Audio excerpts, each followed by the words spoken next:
اسے کہے اورنگزیب سنو، زیادہ اپنے عقل اور اپنے علم پہ ناز مت کرو، مجھے نکال رہے ہو نا بے عزت کر کے، جا رہا ہوں، ایک دن تمہیں بھی دھوکہ بھی دے۔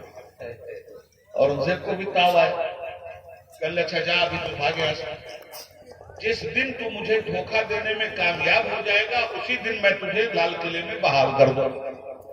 چلیے صاحب، بات آئی گئی، ختم ہو۔ اورنگزیب پریشان، کہیں ملک امبر پریشان کیے ہوئے ہیں دولت آباد میں، کہیں قلی قطب شاہ پریشان کیے ہوئے ہیں، کہیں قلعہ گولکنڈہ والا پریشان کیے ہوئے ہیں۔ اورنگزیب کی تو پوری زندگی گھوڑے کی پیٹھ پہ گزر گئی مسلمانوں۔ مغلوں کی اتنی بڑی حکومت، 300 برس کی حکومت، بابر سے لے کے بہادر شاہ ظفر تک کی حکومت، ایک مغل بادشاہ کو حج نصیب نہیں ہوا۔ اتنی بڑی سلطنتوں کے تاجدار، حج کی سعادت کسی کو نہیں ملی۔ کیوں نہیں گئے؟ ڈر تھا، ادھر گئے ادھر بغاوت ہو گئی، کوئی جنرل کھڑا ہو کے اپنا جھنڈا گاڑ دے، کوئی نہیں گیا، چلتا رہا معاملہ۔ یہ قلعہ گولکنڈہ ہے حیدرآباد، 2 سال سے اورنگزیب نے اس کا محاصرہ کر رکھا، مگر قلعہ گولکنڈہ فتح نہیں ہو رہا۔ جب فتح، ابھی کچھ مت بولیے، جب فتح نہیں ہو رہا تھا تو اورنگزیب بہت پریشان تھے۔ اسی پریشانی میں دلی آئے۔ جب دلی آئے تو لوگوں نے کہا کہ سر بادشاہ سلامت، آپ کی پریشانی کا حل نکل آئے، اب قلعہ چٹکی بجاتے بجاتے فتح ہو جائے گا حیدرآباد کا قلعہ گولکنڈہ۔ کہا بھائی کیا ہو گیا؟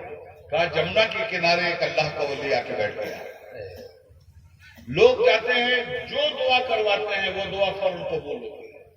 اب بادشاہ وہاں سے چلا، غور سے سنیے گا، بادشاہ اپنے پورے لاؤ لشکر کے ساتھ اللہ کے ولی کے پاس سامنا ہوا تو بادشاہ نے جوتی اتار دی۔ ولیوں کی بارگاہ میں ادب کے ساتھ ایسے ہی جایا جاتا ہے، اور جو ولی ہو جاتا ہے اس ولی کے سامنے بادشاہ وقت بھی جھکتا ہے۔ یہ پیام دے گئی ہے مجھے باد صبح کا ہی کہ خدا کے عارفوں کا ہے مقام بادشاہی۔ بادشاہ وقت ہاتھ جوڑے ہوئے گیا اور جا کے 2 زانو بیٹھ گئے۔ انہوں نے پوچھا تم کون؟ کہا حضور میں آپ کا خادم، آپ کا نوکر، آپ کا چاکر اورنگزیب آدمی۔ یہ نوکر تھے، یہ چاکر تھے۔ بادشاہ وقت ایک ولی کے سامنے آ گیا تو حیثیت کیا رہ گئی اس کی ولی کے سامنے؟ میں آپ کا نوکر، میں آپ کا خادم، میں آپ کا چاکر، کس لیے آیا ہے؟ حضور دعا کر دیجیے، قلعہ گولکنڈہ فتح نہیں ہو رہا ہے، 2 سال سے محاصرہ کیا ہے، نزدیک سر پہ ہاتھ رکھا، کہا جا قلعہ فتح ہو جائے گا، جا حملہ کر، کہہ دیا میں نے۔ ہاتھ پہ چوما اورنگزیب، چلے، منت مراد پوری ہوئی، اللہ کے ولی نے کہہ دیا دعا کر دوں گا، خوش ہو کے اورنگزیب چلے۔ تھوڑی دور چلے تھے، پھر اس نے پکارا اورنگزیب ادھر آ، پھر آئے، کہا سرکار کوئی غلطی ہوگی؟ کہا بہت بڑی غلطی کی ہے تو نے۔ کہا حضور کیا کیا میں نے؟ مجھے معاف کر دیا۔ کہا معاف کرنے والی غلطی ہی نہیں تو نے کیا، معاف کیسے کر دوں؟ کہا حضور کیا کیا؟ کہا تو نے مجھے پہچانا نہیں، اور کیا کیا؟ پہچان مجھے، میں کون ہوں؟ داڑھی پہ ہاتھ مارا تو داڑھی نیچے تھی، بال پہ ہاتھ مارا تو بال نیچے تھے۔ اسے کہا غور سے دیکھ میں کون ہوں، میں وہی بہروپیہ ہوں جسے ذلیل کر کے تو نے مجھے نکال دیا، آج میں نے تجھے دھوکہ دے دیا، اب وعدے کے مطابق قلعے میں میری نوکری بحال کر۔ اورنگزیب کی آنکھوں میں آنسو آ گئے اور کہا چل قلعے میں تجھے نوکری دے رہا ہوں۔ ادھر اورنگزیب کی آنکھ میں آنسو آئے، ادھر وہ نقلی نمازی بیٹھ کر بادشاہ کو جھکا چکا تھا، اس کے دل میں خدا کا نور اترا۔ اورنگزیب بھی رو رہے ہیں کہ مجھے دھوکہ دیا، اور وہ بھی رو رہا تھا کہ میرے رب نے میری لالچ کا پردہ چاک کر دیا۔ کہنے لگا اے اورنگزیب میں تیرے دربار میں اب نہیں جاؤں گا، جب میں نقلی نمازی بن کے آیا تھا تو تیرے جیسے بادشاہ کو جھکا دیا ہے، جس دن اصلی نمازی بن جاؤں گا کائنات میرے حکم پہ چلے۔ نعرہ تکبیر، عظمت نماز، عظمت اسلام، نعرہ تکبیر، نعرہ رسالت۔ ان الصلاۃ تنہا عن الفحشاء والمنکر، بے شک نماز برائی اور بے حیائی کو روک دیتی ہے۔ اللہ تعالی ہمیں اور آپ کو 5 وقت کی نمازیں ایمانداری سے، محبت سے، خلوص سے، اپنے عشق میں تڑپتے ہوئے 5 وقت کی نمازیں ادا کرنے کی توفیق عطا فرمائے۔ پروردگار ہمارے گناہوں کو معاف فرمائے۔ اور اخیر میں آپ کے سامنے اپنے پروردگار سے دعا کرتا ہوں کہ میرے معبود، میں نے اتنی لمبی چوڑی گفتگو کی ہے، از راہ بشریت، از راہ کمزوری، از راہ کمیلی، اگر میری گفتگو میں کسی طرح کی کوئی غلطی ہوئی ہو، شرعی اعتبار سے کوئی خامی رہ گئی ہو، تو یا اللہ میں تیرے ان بندوں کو گواہ بنا کر تیری بارگاہ میں ہمیشہ کی طرح آج بھی کھلی ہوئی توبہ کرتا ہوں۔ میرے مالک میری توبہ کو قبول فرما۔ استغفر اللہ ربی من کل ذنب واتوب الیہ، ان الصلاۃ تنہا عن الفحشاء والمنکر ولذکر اللہ اکبر۔ صدق اللہ العلی العظیم وما علینا الا البلاغ۔ السلام علیکم ورحمۃ اللہ وبرکاتہ۔